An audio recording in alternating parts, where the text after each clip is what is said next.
Bienvenue à tous. Afrique Presse, l'actualité en débat sur RFI et TV5 Monde. C'est avec Denise Epoté, TV5 Monde, Vincent Hugeux, l'Express, et Laurent Despas, Coassi.com. Et c'est autour de deux sujets cette semaine. Le Gabon, où le projet de réforme constitutionnelle a été adopté massivement par les députés et sénateurs. Ce projet est qualifié de monarchique par l'opposition. Et puis en Angola, les 100 premiers jours du mandat du président João Lourenço, marqués surtout par la mise sur la touche de la famille de son prédécesseur, Eduardo dos Santos. D'abord, l'opposition gabonaise qui accuse le président Ali Bongo de s'octroyer en quelque sorte une voie royale avec sa réforme constitutionnelle, un texte que vient donc d'entériner les parlementaires réunis en congrès ces jours-ci. Après le feu vert du Conseil constitutionnel, cette révision donc sera promulguée par Ali Bongo en personne.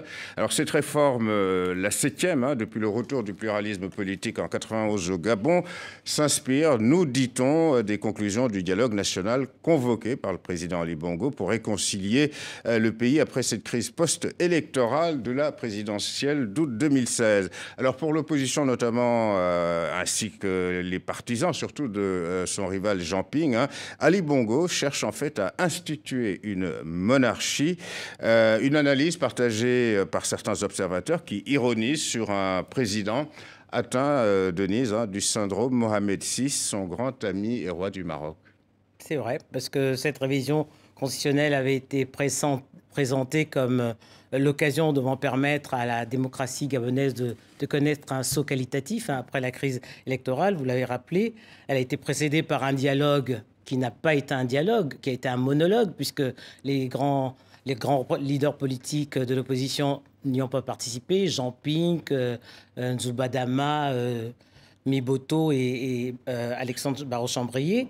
Au final, on passe d'un régime semi-présidentiel à un régime présidentiel fort, une monarchie, comme dit l'opposition, où tous les pouvoirs sont concentrés par le président, où les ministres ont même allégeance au président aujourd'hui. C'est ça, à sa personne et non pas... Il n'y a plus d'équilibre entre les pouvoirs, entre le gouvernement et le président, puisque la politique de la nation était définie avec concertation du gouvernement, ce qui n'est plus le cas. C'est donc un échec.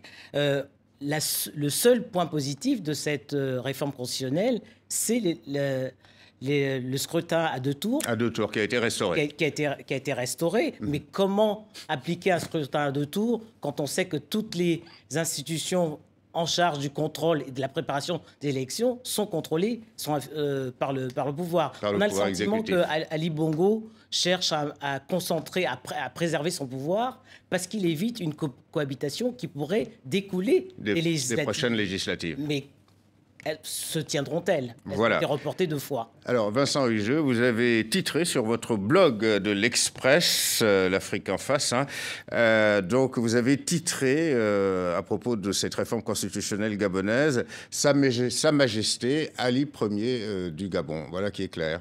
Oui, évidemment, il y a une dimension légèrement ironique dans ce titre, mais le descriptif auquel vient de procéder Denise met en évidence, à minima, l'hyper-présidentialisation du régime gabonais.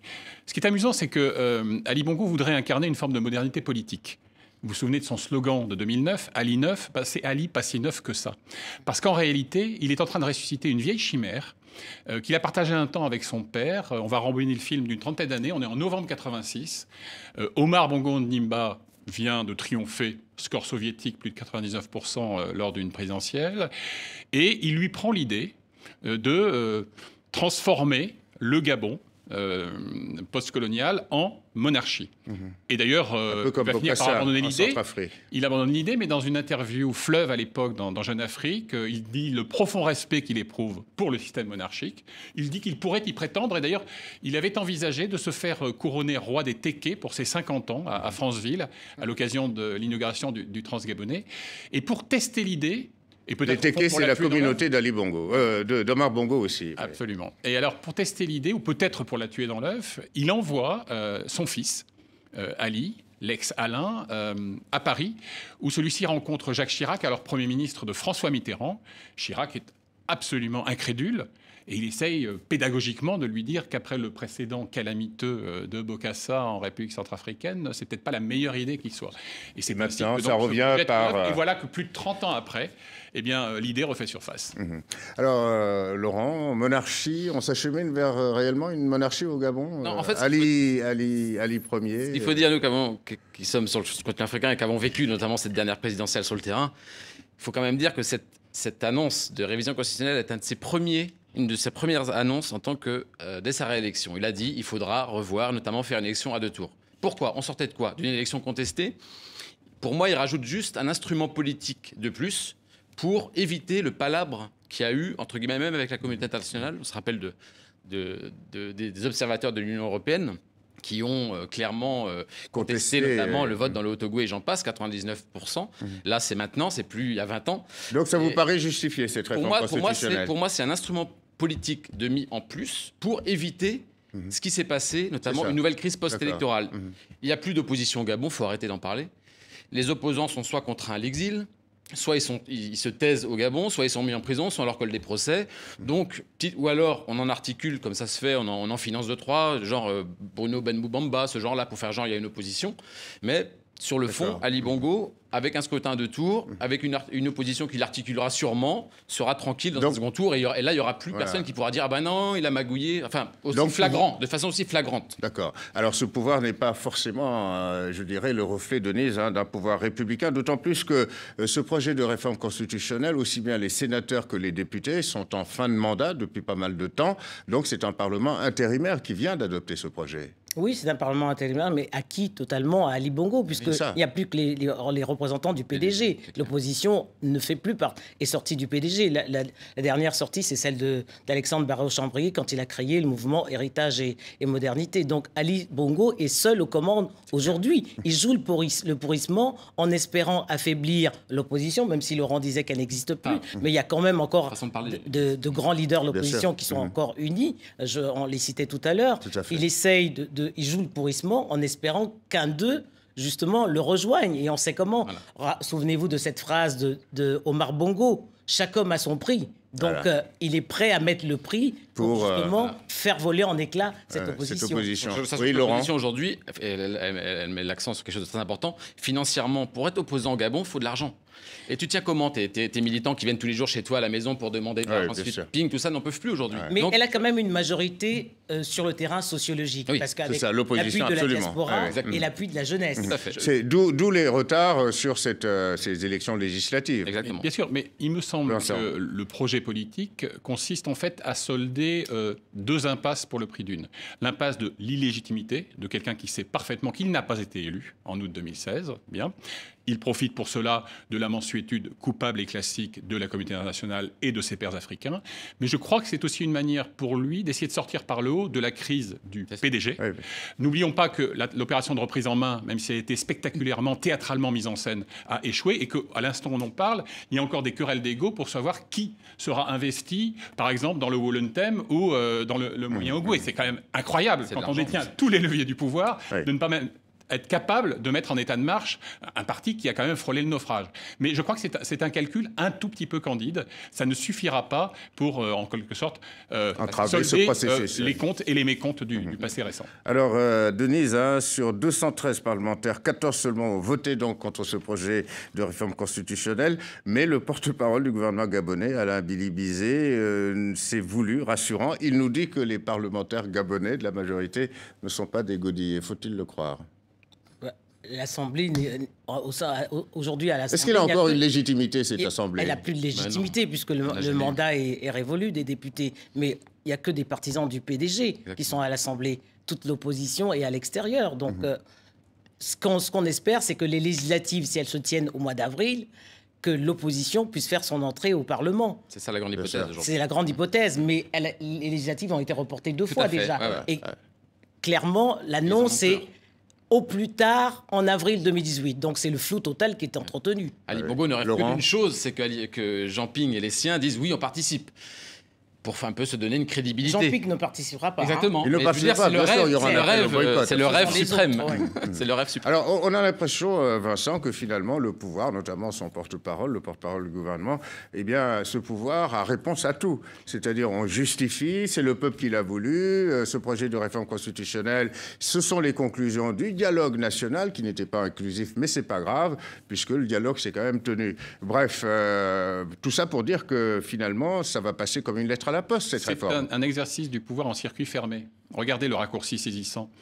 Vous allez avoir donc, dernière étape, pure formalité, tout ça va être avalisé par le Conseil constitutionnel, que préside la fameuse Marie-Madeleine Morançon, qui a été évidemment décisive dans la validation de la mascarade que fut le scrutin de l'été dernier, et qui en même temps, ne l'oublions pas, est aux prises avec les rigueurs d'une autre justice que la justice gabonaise. Elle a quand même été entendue pendant 2 jours en décembre dernier par l'Office central de répression de la grande délinquance financière à Paris, du fait de la constitution d'un patrimoine immobilier et bancaire absolument colossal et qui n'a absolument rien à voir avec ces émoluments, si confortables soient-ils.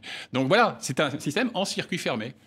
On s'adoube, on s'avalise, et pendant ce temps-là, le Gabon continue de plonger avec une crise sociale. Ne l'oublions pas, on n'y a pas fait mention jusqu'à maintenant. Vous avez une magistrature en grève, vous avez des universités en ébullition, vous avez des revenus qui s'effondrent, vous avez une gestion de l'après-pétrole qui nourrit d'immenses colloques, mais très peu de réalité. Donc voilà, il y a une sorte de dissonance terrible entre ce cinéma politique, avec un casting que l'on connaît par cœur, et des réalités sociales, économiques et politiques qui s'éloignent de plus en plus de ce cirque-là. Alors on est, Denise, dans un système où finalement la présidence à vie est restaurée. Oui, mais le Gabon est le cas symptomatique de l'état de la démocratie dans cette région d'Afrique centrale. Tous les dirigeants sont en place depuis 3 décennies. Si ce n'est pas eux, ce sont leurs enfants, comme dans le cas de la RDC ou du Gabon, justement. Ce que les dirigeants semblent oublier, c'est qu'il y a la pression de la jeunesse aujourd'hui. Ce qu'elle n'obtiendra pas par les urnes, elle obtiendra par la force, notamment avec les manifestations. On l'a vu pour le printemps arabe, mais on l'a vu également il y a 4 ans au Burkina Faso. Sachant que là, au niveau du Gabon, déjà, ils ont bien géré le truc, c'est que les armes sont chez les gens du Haut-Ogooué. Donc déjà, dans l'armée, ça ne bouge pas. Après, le souci qu'il y a, c'est qu'il y a les Gabonais veulent autre chose. Le problème, c'est qu'il y a comme un plafond de verre, en fait. Et tout est fait pour un peu donner l'apparence, parler de colloques, ainsi de suite, que tout va bien, mais il faut dire aussi qu'en coulisses, il s'active aussi à financer pas mal par exemple, le Gabon vert, tout ce qui est écologique. On a besoin d'argent. Allez, le Gabon est là, il donne un peu d'argent. C'est du marketing. Pour s'acheter, en fait, un peu une visibilité au niveau de l'extérieur. Parce que le Gabon, si vous voulez, on sait comment c'est localement. Pas besoin, localement, on sait comment ça marche. Mais l'image, le Gabon est très préoccupé par son image qu'il renvoie à l'extérieur. Et là, on l'a vu avec la dernière présidentielle, c'est catastrophique. C'est-à-dire que quasiment personne n'a reconnu la victoire d'Ali Bongo. Donc ça leur fait mal, en fait. Donc ils se disent, mais merde, comment on va faire? Et donc c'est là, ça va être là maintenant à observer, c'est de voir comment ils vont réussir à revenir dans le jeu. Voilà, un dernier mot sur le Gabon, Vincent. Très rapidement, puisque Denise évoquait le cas d'école gabonais et l'Afrique centrale, l'enjeu, c'est évidemment la fragmentation et l'usure de l'opposition. Il faut admettre qu'à ce stade, hélas, la stratégie qui était celle de la fissure et de la division a plutôt fonctionné. Et c'est à l'opposition gabonaise, je dirais aux oppositions gabonaises, de se montrer à la hauteur de ce défi, en mettant un peu à la rivière les querelles d'ego, les calculs. De garder l'unité. On se croira en Guinée équatoriale, ils viennent tous à Paris maintenant. Absolument. C'est quasiment le même. Ça, c'est une tradition. À chaque crise politique au Gabon, on vient à Paris pour tenter. C'est la 55e capitale africaine. Il faut dire aussi qu'Ali Bongo, pour finir, Ali Bongo quand même joue un rôle stratégique pour la sécurité aussi. En Afrique centrale. Disons que c'est une rente de situation. Il fait un usage. Rente de situation aussi, peut-être sur le plan économique. RFI TV5 Monde, la suite d'Afrique Presse nous amène Denise en Angola, à propos des 100 premiers jours du mandat présidentiel de João Lourenço. Alors, pour faire court, le président Lourenço, qui avait promis de lutter contre la corruption, aura surtout mis sur la touche des membres de la famille de Santos qui étaient aux affaires. Madame Isabelle de Santos, qui était à la tête de la Sonangol, et puis à la tête surtout d'une fortune colossale.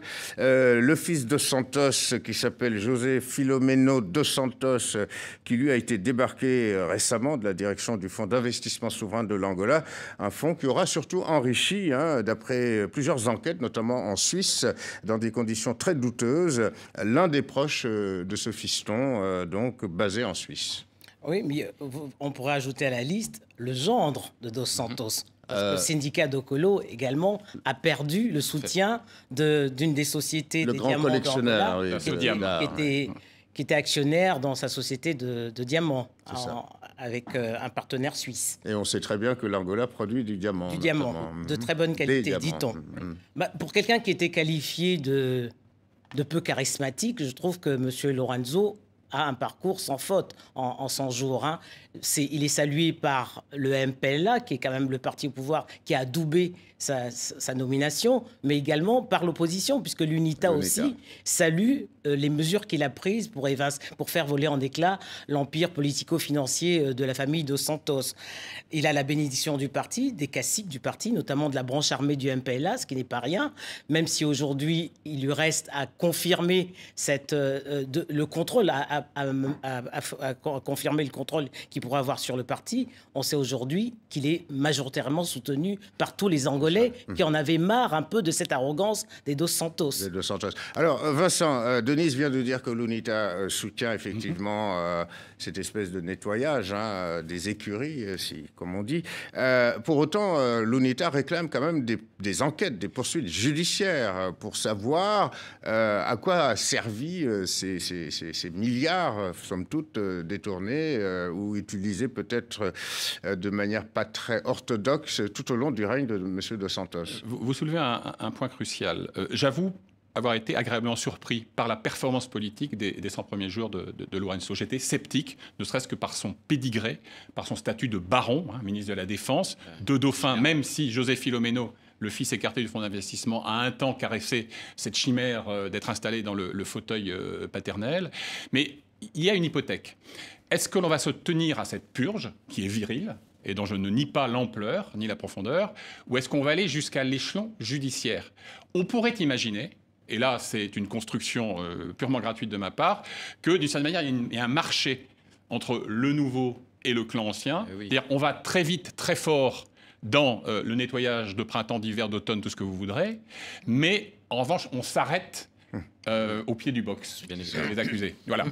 Et je pense qu'il y aura, sans doute attisé par cette opération grand vent d'ouverture, il y aura une frustration dans une partie de la société, notamment la société civile angolaise, si on s'arrête à la porte des tribunaux. Bien sûr. Ça Alors, faut-il de ce que décidera le parti? Voilà. Faut-il craindre justement, Laurent, d'après vous, un gentleman agreement qui ferait que Isabel Dos Santos restera la première milliardaire ou milliardairesse du continent africain et que son fiston et son sbire suisse continueront à jouir de centaines de millions d'euros ou de francs suisses puisés, somme toute, dans les caisses publiques de l'Angola? Selon moi, il y a eu un accord. Il y a des mesures pour faire, on n'est pas népotique, donc on fait le ménage, comme ça l'opinion dit c'est bien, ça très bien, mais je pense que derrière il y a des accords, ça j'en suis quasiment persuadé, mais ce que moi j'observe dans ça, c'est qu'il y a, chaque président, on l'observe aussi partout, chaque président qui arrive met son système aussi en place.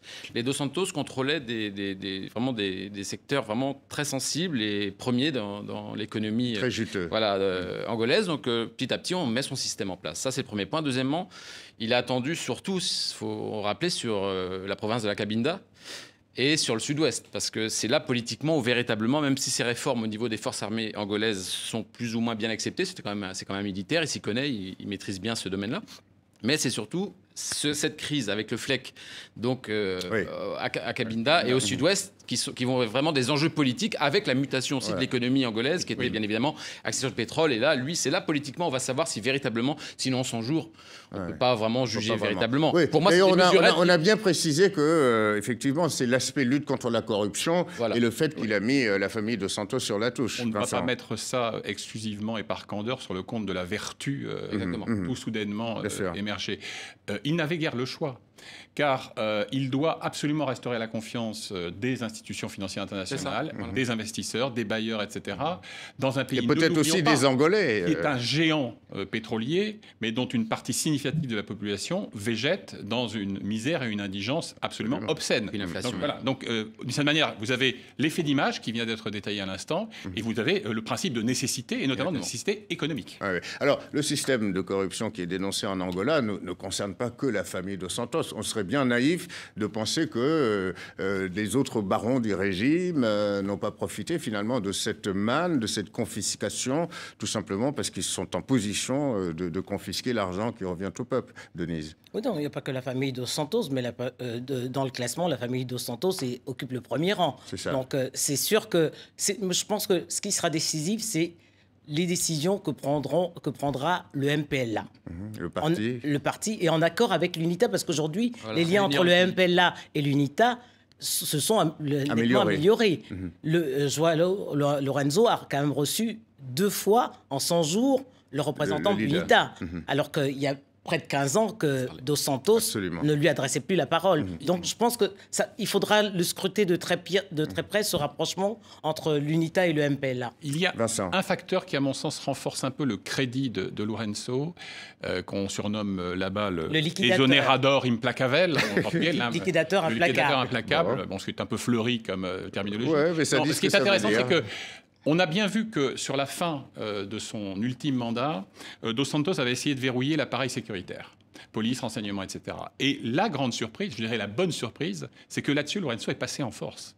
Et qu'en fait, il n'a pas permis ces sortes de verrouillages dans la coulisse qui auraient permis de prolonger, notamment les situations rentières qu'on évoquait à l'instant, parce qu'on a parlé évidemment de Isabelle, la princesse, de José Filomeno, mais n'oublions pas de Chizé, l'autre fille beaucoup moins connue, qui détenait notamment une société de production cinématographique et télévisuelle, qui avait une sorte de marché captif, mais qui était aussi l'une des actionnaires principales de la deuxième grande société de téléphonie mobile. Je signale au passage que Lourenço a décidé d'ouvrir le marché à une 3e, puisque c'est la Princesa, donc c'est Isabelle qui détenait, elle, Unitel pour partie. Donc tout ça, c'est quand même des signaux qui, s'ils durent dans le temps, sont assez encourageants. Alors autant dire, Laurent, que finalement, Dos Santos, aujourd'hui, n'a pas les moyens de contre-attaquer, de lancer une contre-offensive. Dos Santos, il a fait son temps, il est blindé, il est tranquille, il a fait 38 ans, donc il laisse la main. Maintenant... Mais il a quand même jugé que ces mesures étaient radicales. Oui, c'est normal. C'est normal. Là encore, il y a beaucoup de communication, mais ils sont quand même à l'aise, ils ont fait leur temps. Maintenant, un nouveau système va se mettre en place. Comme on dit, il y a des vrais sujets de réunification du pays. C'est très important localement. Moi, avec les Angolais avec qui je parle, c'est vraiment important de se sentir bien en Angola.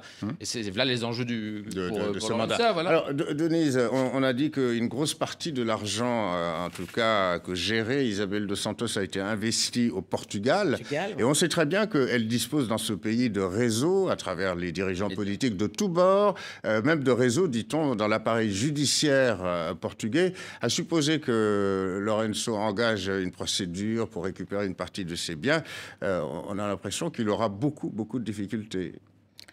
Attendons de voir, parce que ce qu'on observe aussi avec Lourenço, c'est le retour de l'Angola sur la scène diplomatique africaine et occidentale. Il a été reçu par Emmanuel Macron, il s'est rendu au sommet Union africaine-UE à Abidjan au mois de novembre, il ira à Addis Abeba au sommet de l'Union africaine, et puis il était récemment aux côtés du président sud-africain pour tenter de régler la crise du Zimbabwe. Donc, le retour de l'Angola sur la scène africaine et internationale pourrait favoriser.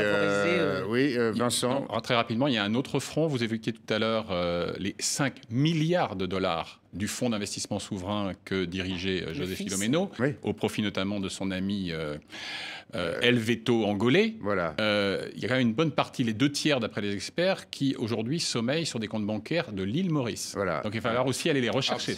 Et que ce complice du fiston aurait engrangé à lui tout seul plus de 200 millions de dollars à partir de ce fonds d'investissement public. C'est inouï, non, Laurent? Non, ça vous choque en quoi? C'est des premières puissances pétrolières du continent, quand même, l'Angola. Il y a quand même un maximum de pauvres dans ce pays. La majorité de la population vit sous le seuil de la pauvreté. Non, mais voilà, comment... Bien sûr que ça choque. Oui, c'est choquant, mais... C'est la réalité du continent africain, hélas. De certains pays, effectivement, qui là encore, qui ont eu 38 ans on fait ce qu'on veut. Et c'est aujourd'hui qu'on va véritablement voir si l'Angola est prêt si la classe politique angolaise est prête à passer à un nouveau cap. C'est la grande question, c'est la grande interrogation, et c'est là-dessus qu'il sera jugé. D'accord. En vérité, le président Lourenço a quand même pas mal de boulot à la tête de ce pays. À la fois démocratiser les institutions, rendre plus transparent la gestion des fonds publics. Enfin bref, reprendre à zéro. Ce que nous enseigne l'histoire, dont on ne retient jamais les leçons, c'est qu'on ne sort pas impunément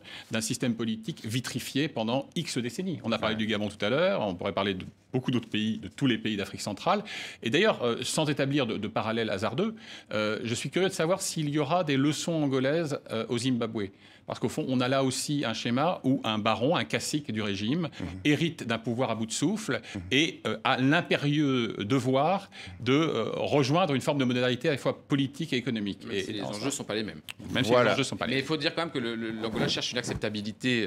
Donc elle se montre maintenant, parce que Dos Santos a toujours été puissant diplomatiquement sur le continent. Voilà, c'est la fin de... Militairement. En plus. Et militairement. C'est la fin de cette émission. Merci Denise Epoté, Vincent Hugeux, Laurent Despas, ainsi qu'aux équipes techniques et rédactionnelles d'Afrique Presse. Cette édition est à retrouver sur les sites internet de RFI et de TV5 Monde. Grand merci de votre fidélité et à la semaine prochaine.